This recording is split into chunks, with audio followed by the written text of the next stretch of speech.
Today I'm going to show you one of my all-time favorite recipes, which is cinnamon rolls. I got it from a Swedish friend of mine and my family of 9 loves it. To start this recipe, you'll take 2 tablespoons of yeast, 1 teaspoon of sugar, and half a cup of warm water. You want to make sure that it's warm enough so that it will activate the yeast, but not so warm that it will kill the yeast. You can give them a quick little stir, but you don't want to mess with it too much. Just enough to kind of combine it. And then let it rest for 5 to 10 minutes until your yeast gets nice and bubbly. If you take a look, you'll see that the yeast is really foamy and activated. And if yours doesn't look like this, then you'll want to make sure that you do some new yeast because yours isn't good. We need to add 4 cups of warm milk. I usually warm it up while I'm waiting for the yeast to activate. And then you'll also need 3/4 of a cup of warm oil, 1 cup of sugar, and then you'll do 2 eggs that you want to whip up nicely before adding.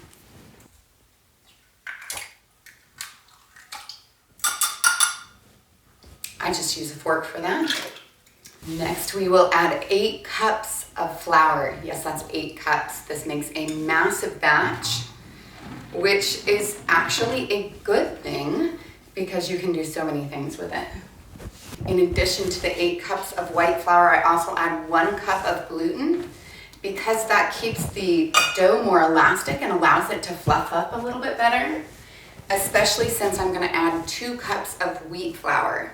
The wheat flour can a lot of times hold it down a little bit. It's just a little bit heavier, and this is freshly ground and it's a little coarsely ground, and so it's even heavier, but it makes the cinnamon rolls more of a breakfast cinnamon roll, a little bit heartier. I kind of like that. If you like them fluffier and more of a dessert cinnamon roll, then you can just go all white flour on this, and you can replace the gluten with the white flour as well.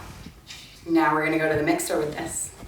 As you can see, the dough is still quite soft, so we need to add more flour and continue to add flour until it's not sticky to the touch. Everybody's flour is going to be a little bit different, so it's hard to say, exactly how much flour is going to go into this batch, but it's somewhere around 12 cups total. You can see it's going into a nice dough shape now, so give it just a few minutes to make sure that it works all that flour into the center. And then you can check your dough. Mine is still moist, but not sticky. And you want that because if you add too much flour, it's gonna be just a really heavy dough. Now I'll cover my dough and I'll allow it to rest in a warm place for about an hour. So now your dough should be nice and fluffy and ready to be rolled out. This is just as fluffy as you want it. You want it about double in size. And then what you'll want to do is just sprinkle your surface with a little bit of flour. Not too much, just enough so that it won't stick too badly. If your dough is a little bit stickier, especially as you're rolling it out, you can always add some more. And then it's just a matter of rolling out your dough. I've done this with all kinds of different rolling pins. I have a marble one that's kind of fun to play with because it's nice and heavy. But really, I think this little wooden one's my favorite. There was a local guy who had a lathe and he went ahead and made this for me. I don't know what it is about wood, but I really like it, as you know if you've seen any of my construction videos. And I feel like the best way when you're rolling something out is just to go from the center out. And if it was a little bit sticky, you'd be able to tell at this point, and that's when I would sprinkle some more flour on the top. But this one is perfect, so it doesn't need it. And you just keep rolling it out in a roughly square rectangle type shape. The thinner you get your dough, the better it will be for cinnamon rolls, because that means you'll have more of the cinnamon and sugar flavor in it. Now for these cinnamon rolls, the dough is actually really good for breadsticks as well. So there's times where I'll go ahead and cut off half of it, use that for my breadsticks, and then I'll use the other half for breakfast for cinnamon rolls.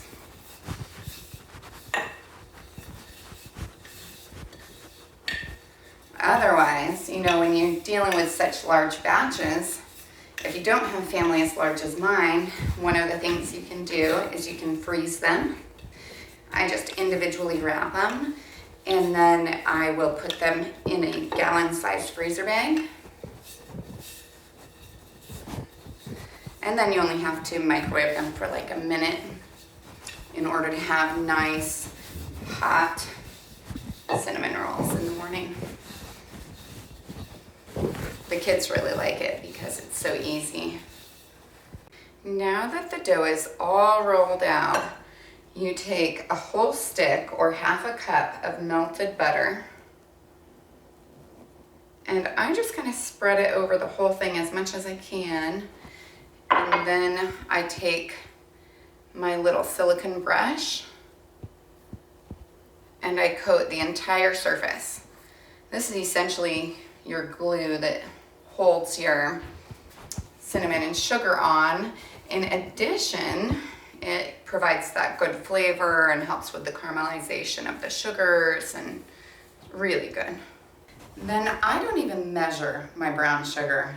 I just take it and I do a hefty layer of brown sugar over the top of my butter here.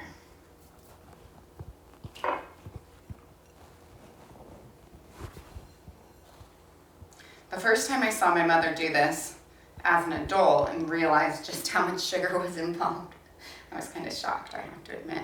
It's probably somewhere near, I don't know, 4 cups of sugar or so for this batch. That's going to be my estimate for you. And then once I get to where I think I have about the right amount, I lightly go over the top. All you want to do is move the stuff that doesn't stick to the butter. You might have a few clumps in there, and that is not a big deal.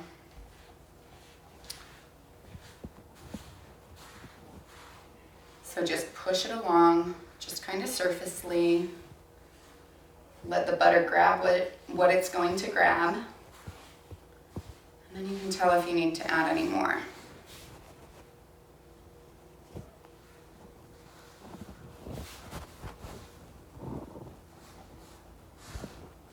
And it looks like that is just about the perfect amount, which makes sense because I've made this hundreds of times. So,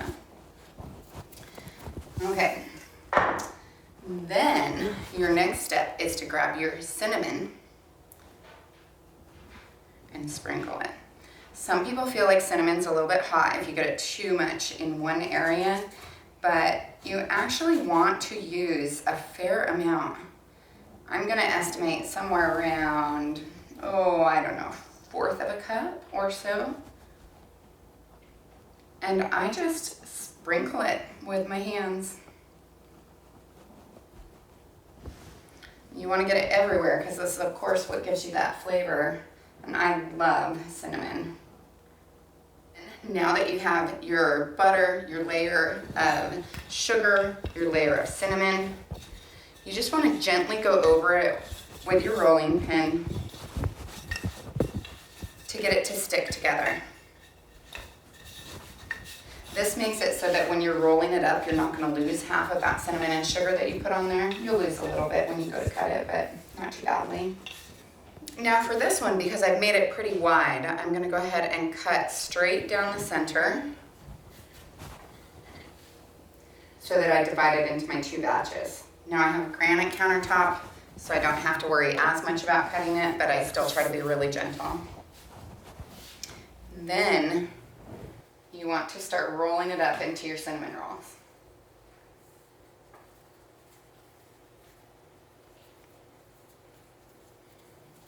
When it's this long, it takes a little bit of time to do it. I just do it a little bit at a time, starting at one end, working my way to the other.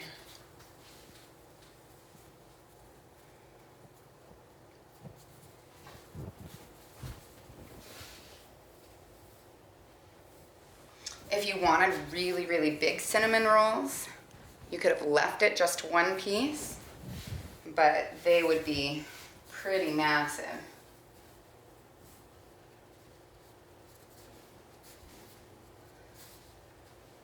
Okay, so now I have that around there. And I always go from the rough edge to the cut edge because I want the edge that's showing to be the smoother cut one. And then I take my leftover butter and I use that to grease my pan. And then it's time to start cutting my cinnamon rolls. They're already starting to rise again, which is great. And then I just load up my pan, trying to make sure that the end is kind of wrapped over so that it doesn't come undone while it's cooking. A lot of times I'll put it towards the edge of the pan so that can kind of catch it, or towards another cinnamon roll. You want to leave about an inch space in between each one. I like to cut my cinnamon rolls about an inch thick, maybe inch and a half.